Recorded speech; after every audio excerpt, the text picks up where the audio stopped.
శ్రీ విష్ణు రూపాయ నమశివాయ. నారాయణుడివి ఎన్నో భవ్యమైన అవతారాలున్నాయి.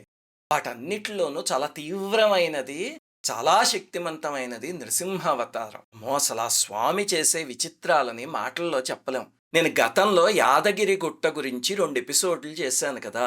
చాలా శక్తిమంతమైన క్షేత్రం అసలు. అక్కడ స్వామికి రోగహరణ శక్తి ఉంది. అసలు ఆ స్వామిని ఆశ్రయించి దీర్ఘకాలికమైన రోగాల నుంచి విముక్తి పొందిన వాళ్ళు ఎంతో మందున్నారు. నేను ఆ వీడియోలోనే మీకొక విచిత్రమైన సంఘటన కూడా చెప్పాను. చూడండి ఇక్కడ శ్రీకాంత్ అని మన ఛానెల్ కుటుంబ సభ్యులు ఒకరు రాస్తున్నారు. వారికి 50 సంవత్సరాల వయస్సుట. అయితే విపరీతమైన మోకాళ్ళ నొప్పిట. 100 అడుగులు కూడా నడవలేకపోయేవారట. చాలా బాధపడేవారట. అయితే యాదగిరి గుట్ట వీడియోలో నేనొక మాట చెప్పాను. ఏమిటి అంటే, ఆ కొండ ఎక్కిన వాళ్ళకి మోకాళ్ళ నొప్పులు తగ్గేయి అని గతంలో కొంతమంది చెప్పిన అనుభవాలున్నాయి. అది గతంలో చెప్పిన వాళ్ళ అనుభవం అది. అందుకని నేను ఆ వీడియోలో చెప్పాను.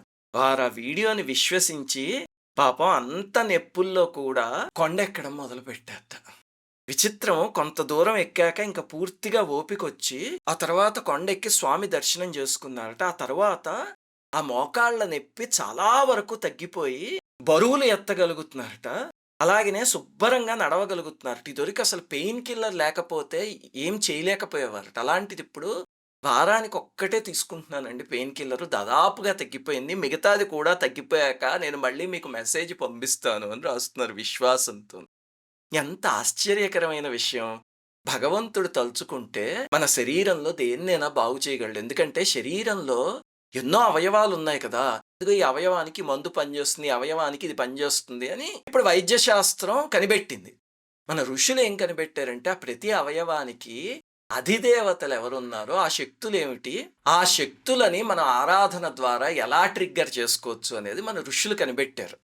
ఎందుకంటే ఆ కాలంలో ఏం మెడికల్ సైన్స్ అవన్నీ లేవు కదా! మరి ఏవైనా వచ్చాయనుకోండి ఎలా తగ్గించుకునేవారు అంటే, ఆ అవయవానికి సంబంధించిన అధిదేవత ఎవరో వాళ్ళని ప్రార్థించి తగ్గించుకునేవారు. అదే దాని వెనకాలున్న సైన్స్.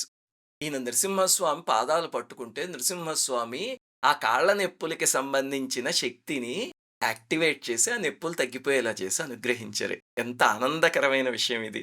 ఇప్పుడు ఇది నేను చెప్పాను కదా అని మోకాళ్ళ నొప్పులు ఉన్న వాళ్ళందరూ ఇప్పుడు కొండలెక్కడం మొదలు పెట్టకండి.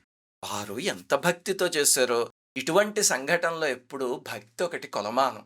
ఒక గొప్ప స్కూల్ ఉందనుకోండి, అక్కడ పిల్లల్ని చేరిస్తే ఖచ్చితంగా ఐఐటీ సీట్ వచ్చేలా ట్రైన్ చేస్తారనుకోండి. అక్కడ 2 పిల్లల్ని చేరిస్తే ఒకడికి రావచ్చు సీటు, ఒకళ్ళకి రాకపోవచ్చు. ఎందుకు రాదు అంటే, వాళ్ళు ఎలా చదివారో అన్న దాన్ని బట్టి ఉంటుంది. ఆ ఇన్‌స్టిట్యూట్ గొప్పదేనా. అలాగే ఇటువంటి చోట్ల కూడా మన కర్మని కరిగించుకునేలాగా మనం ఎంత భక్తిగా చేసాం, మన కర్మ ఎంతుంది అనే దాన్ని బట్టి ఆధారపడి ఉంటుంది. దీనికి నొప్పి తగ్గింది కదా అని అందరూ కాళ్ళ నొప్పులతో ఎక్కకండి. మామూలుగా బస్సులు అవి ఉంటాయి కదా క్షేత్రానికి, వాటిల్లో వెళ్ళి స్వామిని దర్శనం చేసుకొని మొరపెట్టుకోండి. స్వామి అనుగ్రహం కలిగితే ఎటువంటి వ్యాధి నుంచైనా బయటపడొచ్చు. నమో నారసింహ. శ్రీమాత్రే నమః. అందరికీ నమస్కారం.